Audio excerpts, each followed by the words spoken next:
Hello, my dear students. My best wishes for you, and I hope that you are safe at your home. Again, this is Harish Gangbar present in this online class, and today I'm here with the active passive voice. And today I'm teaching about indefinite tenses: present indefinite tense, past indefinite tense, and future indefinite tense. And now I'm making clear how to change active into passive voice, the tenses which have two words in helping verb. So watch the video very carefully and understand the things, and even if there is any doubt you can ask me. So now watch the video. Dear students, in the course of active and passive voice, yesterday I had told you about some basic rules regarding active and passive voice. Today I am here to make clear some doubts of yours in this video regarding the formula and different tenses. So yesterday I had given you formula of present indefinite tense. So now, as I told you, what is the formula for single verb, for single helping verb? It was for affirmative and negative sentence, object plus helping verb plus not. If the sentence is negative, अगर negative sentence है तो जो not आएगा कहाँ? HB के बाद, and then V3 verbs third form plus remained object. या तो आप यहाँ पर लिख सकते हैं, ना लिखना चाहें तो हमेशा माइंड में रहे कि जो remained object है, जो बचा हुआ एक ऑब्जेक्ट है, वो V3 के बाद रखिए, and then plus by plus subject. This is the basic formula for affirmative and negative sentences. Got it? And for interrogative sentences,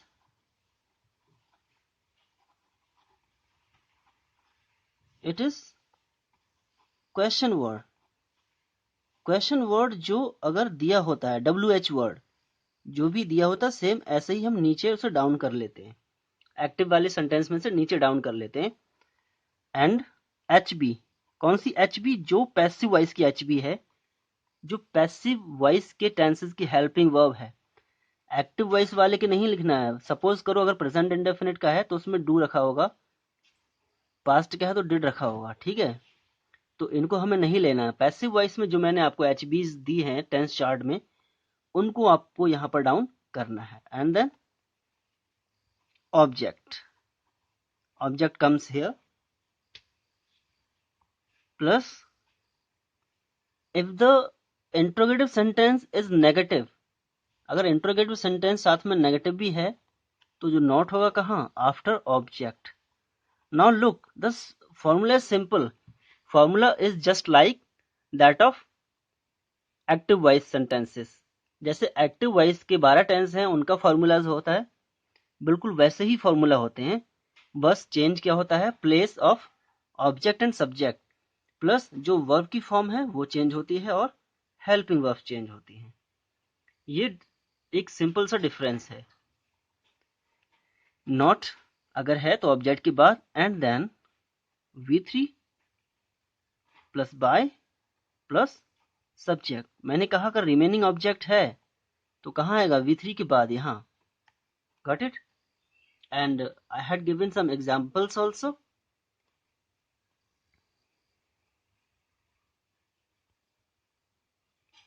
For example,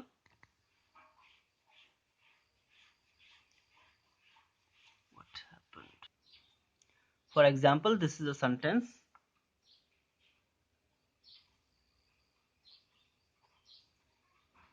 We do not like tea. It is active voice. And what will be the passive voice? It is present indefinite. So हमको क्या करना है? T आगे लेकर आना है, object है, T. Now T is singular noun, singular subject. Singular subject है तो हमें क्या करना पड़ेगा, सिंगुलर वर्ब लानी पड़ेगी, इज. देखिए ऑब्जेक्ट आ गया टी, एच बी आ गई इज, फिर नॉट है यहाँ पर. हमने कहा इसकी हेल्पिंग वर्ब से हमें कोई मतलब नहीं, हमारी पैसिव वॉइस की खुद की अलग हेल्पिंग वर्ब है, वो हमने यहाँ रखी है. नॉट कहाँ, एच बी के बाद अगर है तो, है ना. Third form of the verb V3, liked plus by plus subject, और V जब इधर आएगा तो क्या हो जाएगा ऑब्जेक्ट में, us. T is not liked by us. Very easy. And just like this, interrogative sentence.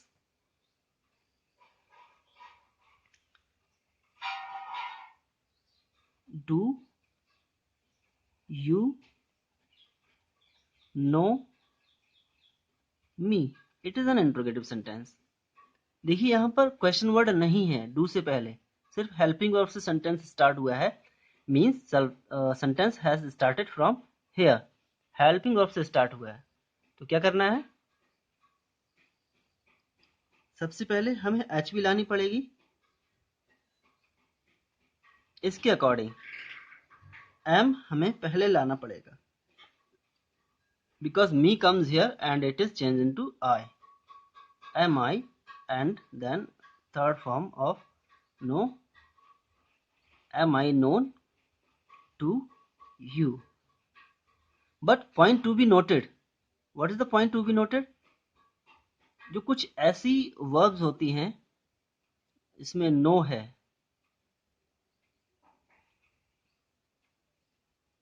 known अगर थर्ड फॉर्म आता है और बाद में बाय प्रिपोजिशन नहीं रखा जाता है, टू रखा जाता है, ये एक नोट करने वाली चीज है.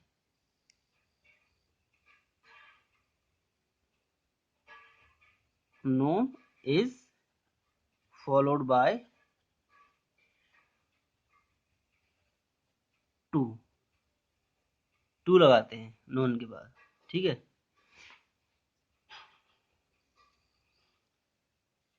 Just like that, more sentences.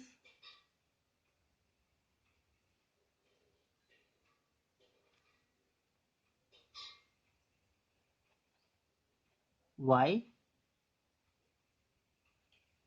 did you not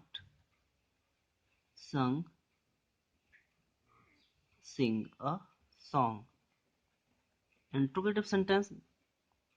beginning में WH वर्ड यानी क्वेश्चन वर्ड दिया गया है तो क्या करना है, सीधे इसको डायरेक्टली नीचे उतार लिया. HB डिड एक्टिव वॉइस की है, हमें लाना पैसिव वॉइस की. पैसिव वॉइस में पास्ट इंडेफिनिट में क्या था, was टेंस चार्ट में देख लेना. एंड देन ऑब्जेक्ट, ऑब्जेक्ट क्या है, a song. Why was a song, not है तो कहा, देखिए फॉर्मूला के अकॉर्डिंग देखिए, question word H V and then object, object is here a song, not यहां पर दिया गया है तो हमने नॉट यहां रख दिया.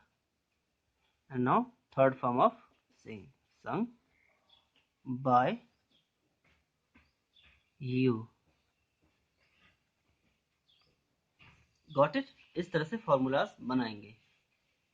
तो ये हमने present indefinite and past indefinite दोनों को क्लियर किया. इस तरह से हम प्रेजेंट इंडेफिनिट और पास्ट इंडेफिनिट दोनों बना लेते हैं. Now let's move forward to future indefinite tense. Future indefinite. As I had told you yesterday that this formula is not for all tenses. Some tenses have different formula, and which tenses which have a two word helping verb, जिनकी two words होते हैं helping verb में, उनमें थोड़ा सा change देखने को मिलेगा. हाउ, फ्यूचर इंडेफिनिट में देखिए हेल्पिंग वर्ब क्या होती है, इसमें पैसिव वॉइस में shall be and will be, two words, देखिए एक दो टू वर्ड्स हैं। Then what will be the formula, ऐसे जितने भी टेंसेस होंगे जिसमें टू वर्ड या फिर थ्री वर्ड वाले भी आपको हेल्पिंग वर्ब्स देखने को मिलेंगे। किसमें? फ्यूचर परफेक्ट में, shall have been and will have been. Tense chart एक बार खोल के देख लेना, again see the tense chart and you will see that there are three words in the helping verb of future perfect tense। तो चाहे two words हो या थ्री वर्ड्स हो, तो हमें क्या करना होता है, फॉर्मूला हमारा यहां से ऐसे स्टार्ट होगा,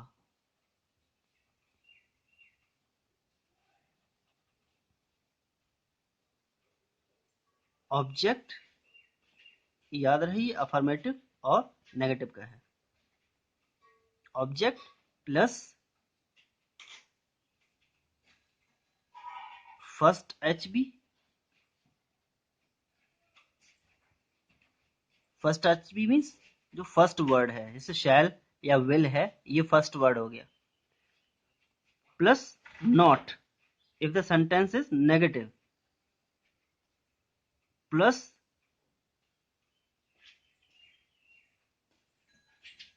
रिमेनिंग एचबी। अब एचबी में जितने भी वर्ड्स बच गए, यहां देखिए क्या बचा है, सिर्फ बी बचा हुआ है, तो यहां पर क्या हो जाएगा, सिर्फ बी रख जाएगा। लेकिन मैंने रिमेनिंग एचबी क्यों लिखा है, रिमेनिंग एचबी मैंने इसलिए लिखा है कि जिन सेंटेंसेस में तीन वर्ड्स होते हैं हेल्पिंग वर्ब में, वो आपको दोनों बाद में रख देने, सिर्फ फर्स्ट वर्ड पहले और बाकी जितने भी बचे, दो बचे, तीन बचे, जितना भी बचे वो सब यहां पर रहेगा। And after that you have to put V3 third form plus by plus subject. This is the formula for the tenses which have two word or three word helping verb. For example,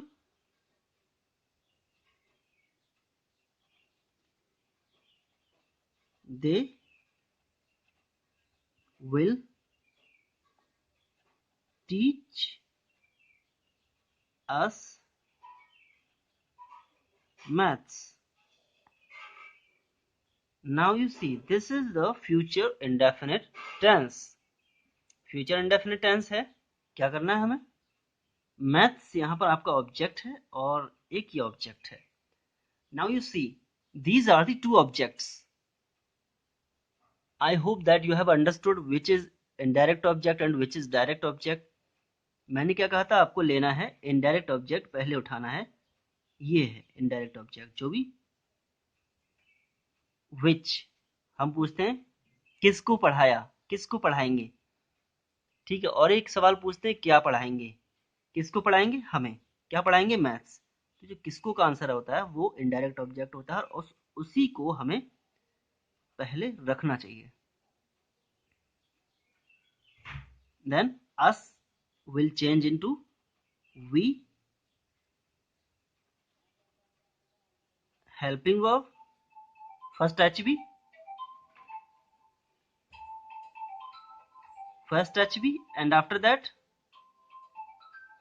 second HB, we shall be taught maths by them. Next example, he will not give me the book. देखिए affirmative sentences में कोई problem नहीं होती, ये affirmative sentence था, यहाँ पर इसमें कहीं नॉट रखा हुआ नहीं था, लेकिन अब यहाँ पर नॉट आ गया, तो जहां पर दो या तीन वर्ड्स होते हैं हेल्पिंग वर्ब में, तो क्या करना होता है आपको,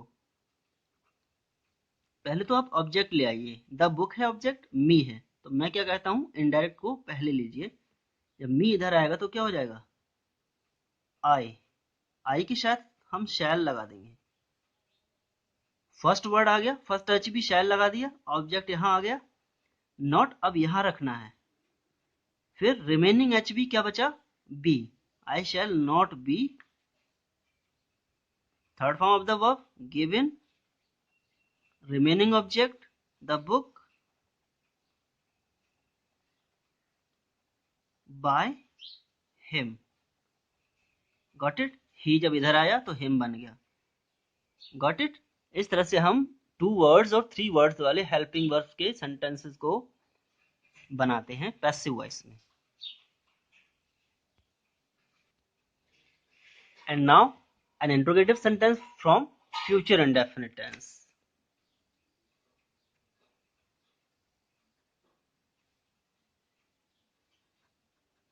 Will he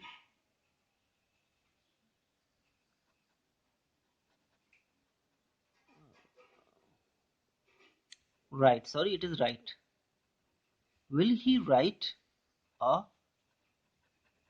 letter, an interrogative sentence। तो मैंने क्या कहा, हेल्पिंग वर्ब है तो यहां तो फ्यूचर इंडेफिनिट के एक्टिव वॉइस में विल होता है, लेकिन पैसिव वॉइस में विल भी हो जाता है, तो विल तो हमें यहां नीचे रखना ही रखना है पैसिव में। And what is the object, a letter, will a letter.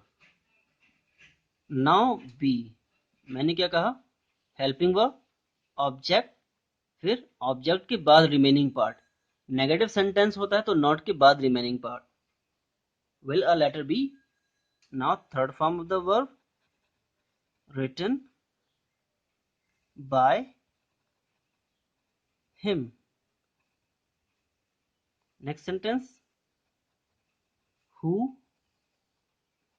will win the match।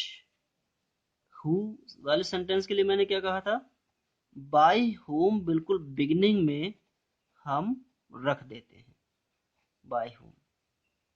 now helping verb, by whom will, helping verb आ गया, ये क्वेश्चन वर्ड था, helping verb, then object the match. अब जो बचा हुआ part है will के साथ बी, वो इधर आएगा, by whom will the match be। now third form of the verb won, by whom will the match be won, like this। is that clear? So this is all from indefinite tenses। I hope that you don't have a doubt now about 2 words helping verbs, about few tenses which have double helping verb। So my dear students, this is all for today, and if there is any doubt, ask me freely। Thanks for watching the video, thanks, and have a wonderful day।